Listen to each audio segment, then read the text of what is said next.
add in the heading la question number 1 -2 plus 3 ரெண்டாவது கேள்வி +2 plus 3 மூணாவது கேள்வி -3 plus -2 heading add இருந்தா கூட இது எல்லாமே ஆட் ஆகாது சிலது ஆட் ஆகும் சிலது சப்ட்ராக்ஷன் ஆகும்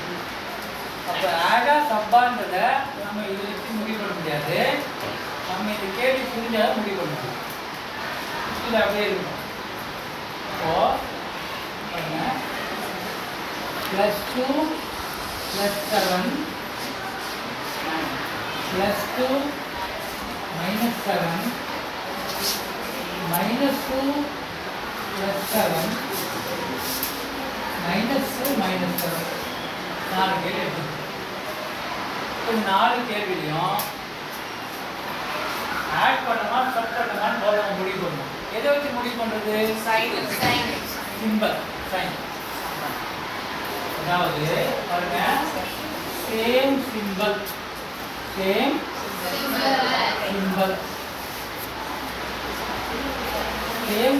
இருந்தா என்ன பண்ணணும் ஆட் பண்ணணும் அவ்வளவுதான் இப்போ பாருங்க இது ஆட் பண்ணலாமா எஸ் இது ஆட் பண்ணலாமா நோ என்ன பண்ணணும் சப்ட்ராக்ட் பண்ணணும் இது ஆட் பண்ணலாமா சப்ட்ராக்ட் தான் பண்ணணும் இது ஆட் பண்ணலாமா எஸ் முதல்ல ஒரே சிம்பிளுக்கு ஆட் பண்ணா 2 + 7 9 வேற சிம்பிள் இருக்கு ஆட் பண்ண முடியாது சப்ட்ராக்ட் தான் பண்ண முடியும் 2 ல 7 பண்ண முடியாது 7 ல 2 சப்ட்ராக்ட் பண்ணா 5 அடுத்து இங்க வேற சிம்பிள் இருக்கு ஆட் பண்ண முடியாது அப்போ 2 ல 7 போகாது 7 ல 2 போனா 5 அடுத்து ரெண்டு ஒரே சிம்பிள் இருக்கு ஆட் பண்ணனும் ஆட் பண்ணா 2 + 7 9 இது ஒரு ஸ்டெப் ரெண்டாவது ஸ்டெப் ஆன்சருக்கு நம்ம என்ன போடணும் ஒரு சைன் போடணும் அதாவது சிம்பல் சைன் சிம்பல் எப்படின்னா சொல்லிக்கலாம் ப்ளஸ் சைனா மைனஸ் சைனான்னு போடணும் புரியுதா அப்போ சைனை வந்து எப்படி கண்டுபிடிக்கணும் கிரேட்டர் நம்பர் பிக்கர் நம்பருடைய சைன் பிக்கர் கிரேட்டர் பெரிய நம்பருடைய சைனை ஆன்சருக்கு போடணும் இப்போ ரெண்டுல யார் பெருசு 7க்கு ப்ளஸ் ரெண்டுல யார் பெருசு 7க்கு ப்ளஸ் ரெண்டுல யார் பெருசு 7க்கு மைனஸ் இங்க ரெண்டுல யார் பெருசு 7 புரியுதா இதே மாதிரி தான் நம்ம டிசைட் பண்ணணும் ஒரு கேள்வி ஆடா சப்பா இங்க வரணும் இங்க ஒரு கேள்வி நான் போடுறேன் அதே மாதிரி மற்ற ரெண்டு கேள்வி நீங்க போடணும் போடலாமா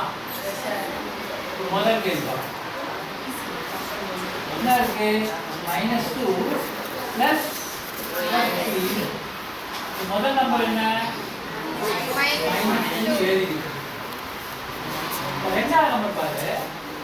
பிளஸ் இருக்கு பிராக்கெட்டுக்குள்ள மறுபடியும் பிளஸ் இருக்கு பிராக்கெட்னா நம்ம இன்டூன்னு அசியூம் பண்ணிக்கலாம் பிராக்கெட் இன்டூ நினைச்சோம் அப்போ பிராக்கெட் முன்னாடி பிளஸ் பின்னாடி பிளஸ் பிளஸ் இன்டூ பிளஸ் என்ன பிளஸ் அப்போ பிளஸ் என்னது 3 இது பாருங்க -2 + 3 இது ஆடா சப்பா சப் ஆனா புக்ல என்ன கொடுத்திருப்பாங்க ஹெட்டிங்ல 7th ஸ்டாண்டர்ட்ல கொடுத்திருப்பாங்க ஆட்னு கொடுத்துட்டு இந்த மாதிரி நம்பர் கொடுத்திருப்பாங்க பசங்க என்ன பண்ணுவாங்க ஆட் பண்ணி 5 ன்னு போடுவாங்க புரியாத பசங்க அது புரியுதா உங்களுக்கு புரிஞ்சிச்சா நீங்க 5 போடுவீங்களா நோ அப்போ வேற சிம்பிள் ஆட் பண்ண முடியாது அப்போ சப் தான் பண்ண முடியும் 2 ல 3 சப் பண்ண முடியாது 3 ல 2 நம்ம சப்ட்ராக்ட் பண்ணோம்னா 1 வரணும் 2 ல பிகர் நம்பர் 3 இருக்கு அதோட சைன் அப்ப ஆன்சர் இப்போ இந்த ரெண்டு கேள்விக்கு ஆன்சர் நோட்ல போட்டு வச்சுக்கோ கேட்கறவன் ஆன்சர் சொல்லணும்